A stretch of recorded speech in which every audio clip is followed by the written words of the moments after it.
When is the right time? It's a process, it's a journey. You're the superhero. Here we go, world. Get you in front of the right people. This is it. In this episode, this is the 11th episode, by the way, which I'm delighted to bring everyone. In this episode, we're going to talk about when is the right time to adopt a PR agency. I know that I'm asked this question hundreds of times when I'm on music panels by musicians and artists and things like that when we go to events. So I thought actually it'd be a really good topic to deep dive into in this episode. I'm Bea Damick. I'm the co-founder of Liberty Music PR. I'm Adam, co-founder of Liberty Music PR. And welcome to our podcast. Okay, so Adam, is there a right time? I don't believe there is particularly. It just depends on where you're at with your release cycle, on your creation of music. If you are at a point where you love the sound of it, your friends have heard it maybe a few times on a private link, they're really enjoying it, then I would say put it out. Don't put out something that you're unsure about, I would say. I'd say it's that you're feeling of confidence in your own work. Yeah, there's that. I suppose the question that I get asked a lot is, the DIY version of doing it yourself, putting it out, versus actually spending, I don't know, a couple of K on a PR company. Is there a right time to actually invest in a proper PR company like ourselves, versus maybe just putting it on Submit Hub? When do you think there might be a right time? It's hard to pinpoint a right time, but from my opinion, I would say, look, get your productions to a standard that that could compete with a lot of the other music out there, and that, to be honest, is very high, because even great music can struggle now in terms of getting playlisted, getting promoted. So you've got to be aware of that and have a sort of reality check.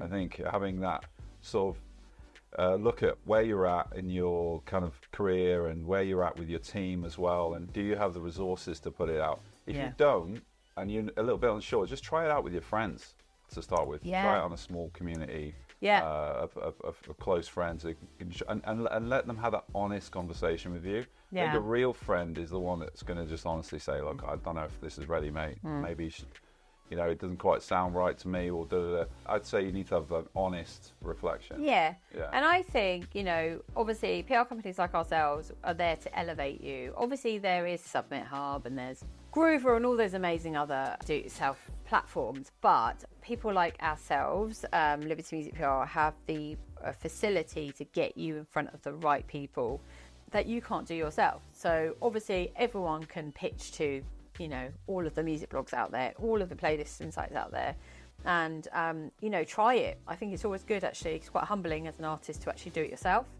initially, but there will come a point where you're like you've exhausted it, haven't you?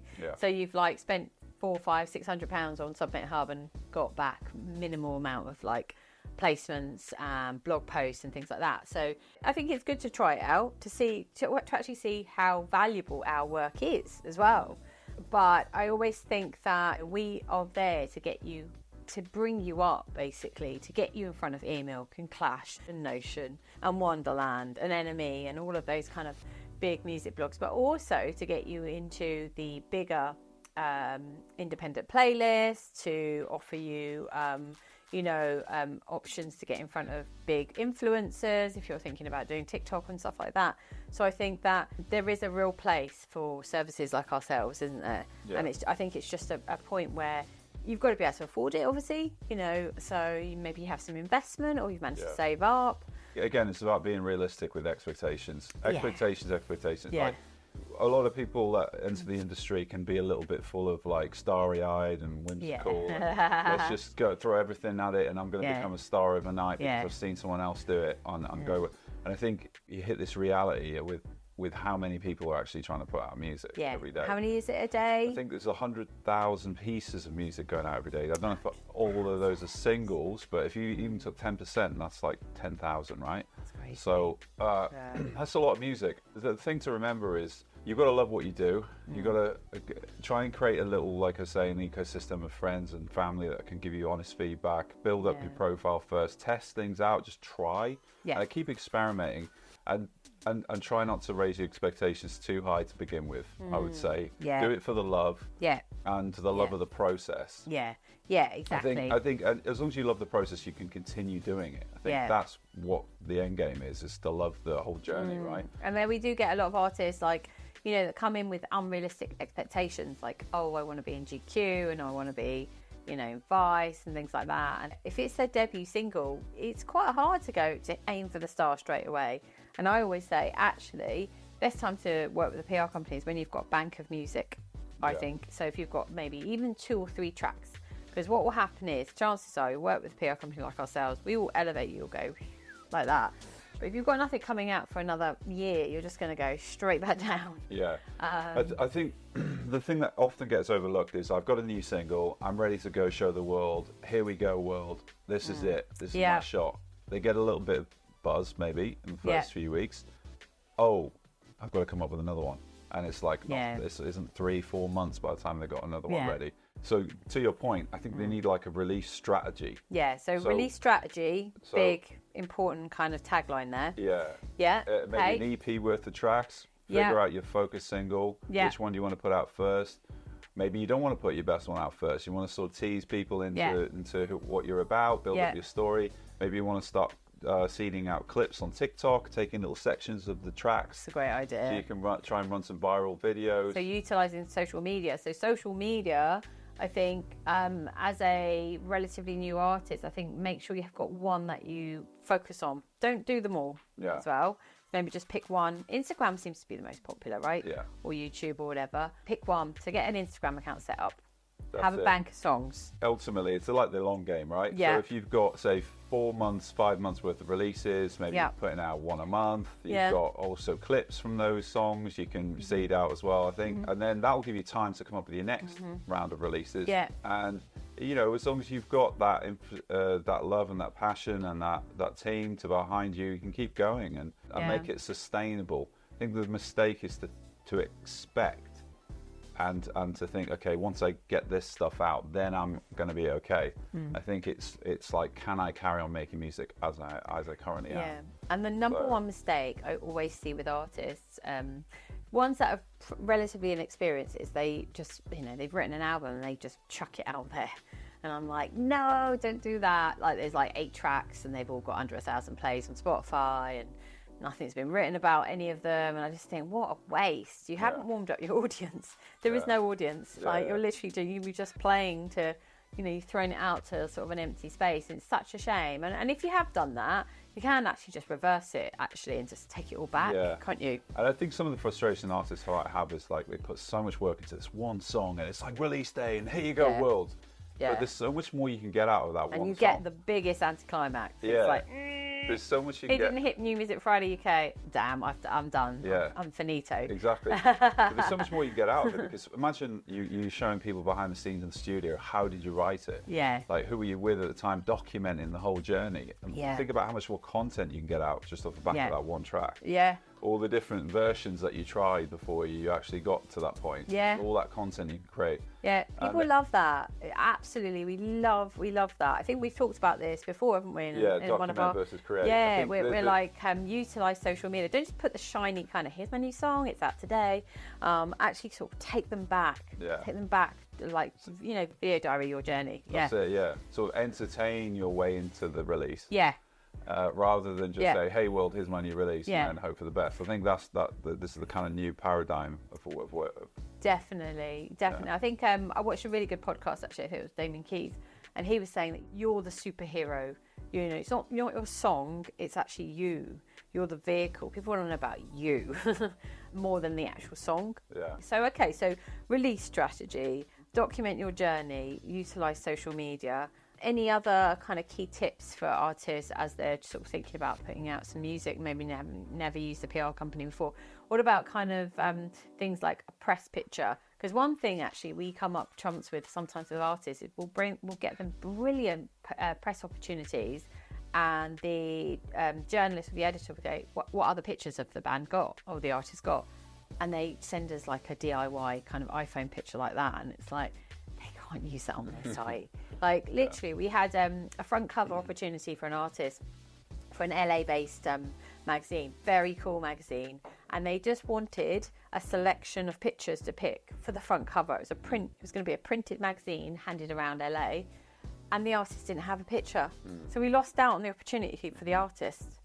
What do you think about that? Which is insane. Yeah, I mean, like preparation, right? Yeah. So it goes back to your point about being ready for PR. Yeah. Try not to just get overexcited and be like, I just need this out. Yeah. It's not a race. No. It's a process, it's a journey, and when you're ready, you're ready. And when the time is right, you'll get the most out of PR as well. Yeah. You will get a lot more for what you actually invest. Definitely. And just going back to the other point about it being the long game. If you look about what some of the biggest stars in music actually invest in their money, in their team and their time and the releases, it's in the region of maybe £500,000, £1 million or more to actually break an artist these days. So when you come along and you're spending £1,000 on a PR campaign, you've got to think about that in the bigger picture. Like, how does that compare to what is actually invested in artists' careers? So having that in mind, I think it helps you set some realistic expectations. But everything you invest is never wasted. You're starting this digital footprint, which will always be there. Yeah. It's forever. Yeah. And that is your foundation. You keep going and setting more releases, building on that footprint, and growing your name, basically. Yeah, no, that's absolutely super valuable. So I'd say maybe getting your assets ready, okay? So like press pictures, making sure that you've had a bit of a social media tidy up. So the sort of URL on your Instagram matches your actual name. There's you have a bugbear for this, don't you? Yeah. So Adam's a bit of a stickler when it comes to, so I don't know, if your artist name is Beaches, having the Instagram, /Beaches, not .band.beaches. Underscore Beaches 537 on Instagram. Underscore Beaches 948 on Facebook. It's like, come on, try and find clean URLs, especially when you're running ads. Instagram, obviously, Meta needs those URLs to be the same. When people search you, you want it to have the same URL as well. So trying to find a nice clean URL can be tough, but obviously that comes down to just coming up with a unique name that you can find across everywhere. Yeah, cool. Yeah. And then I guess final question on this subject. So obviously, like clean URLs, press pictures, assets, investment, release plan. Like, how do you know that the PR company you've discovered is the right one for you? Now, we made this mistake before we set up Liberty Music.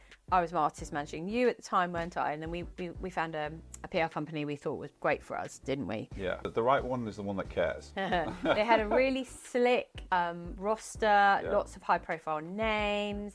We were razzled and dazzled by those high-profile names, but the chances are PR companies that have top-tier, kind of very well-known artists probably don't know how to look after small artists, do they? Yeah. Not to, discredit anyone here, but that's like, I think that can be a bit of a trigger warning. Yeah, or the opposite. They've got too many small artists and they don't really know how to go beyond the, very simple, easy to get publications, which you can get on Submit Hub. So that's another thing to look out for. Yeah. They have a wide scope of artists and a wide range of partnerships. Yes. Have they been in the business a long while? Yeah. If they've just started only 2, 3, 4 years ago, chances are they might not have that extensive partnership network. That's very true. I'm seeing more and more these days, agencies popping up all the time, like one person shirt bands sort of thing, with tiny little rosters that maybe are around for a few months, a year, 2. I think always go with an established one. Always check the reviews. Always look at how active they are on their socials as well. Look, if they're claiming to be a communications agency and they haven't put posts out on social media in the last 3 weeks, then would you trust an agency like that? I think I would. and also looking through case studies, not only 1 or 2 case studies, but quite a few, just to see the range of different publications, because you'll see the same names coming up again and again, and if they're what you see on Submit Hub, then you're better off spending your money on that first. Exactly. So I think you prepare yourself for when the time is right, when it is right, and you've got some great feedback from your friends, and you've got a release plan, and you've got a strategy, you've got songs in the pipeline. Great images. Then one I'd say good social media platform. Yeah. And then do your research. And be newsworthy. We're moving on from like, oh, that was the funky bass line on that track. But I think we're at an age now where we want to know about music news, and not just music. So it's like, what other news is there? Like, or how can you entertain your audience? How can you keep them engaged? Yeah. Aside from just the track itself, you know. Yeah. And a good PR company will help you pull out the news, because I know how difficult it is as a musician. Kind of go, what is my USP and what is my story? And I don't know, you know. So work with a good PR company such as ourselves. We go through rigorous kind of Q&Aing with the artists at the start, don't we?